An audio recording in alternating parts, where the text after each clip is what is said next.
What's up, guys? Alex was gracious enough to do a walkover of his Land Rover pop top.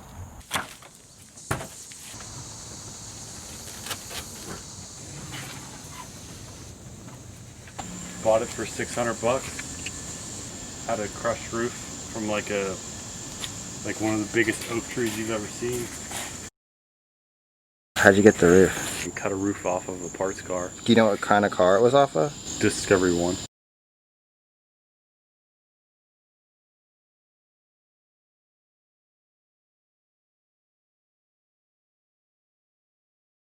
What you gotta do, unpop these two latches right here, and just push up.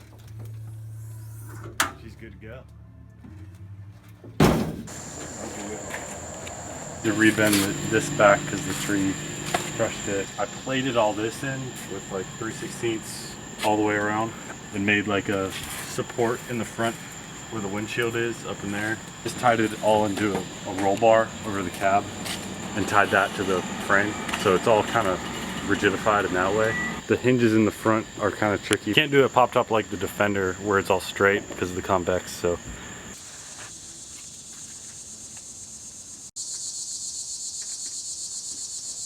there's these pins that go into a hole right here. So it's not the best design, but it works. I mean, whatever. Snap down those two pins, and then there's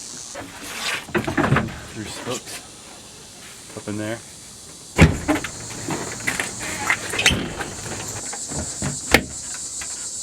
And then safety first.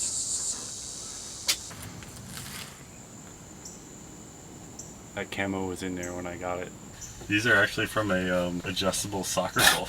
Plant latch, and then there's a hole you can put a pin if you want to get real safe.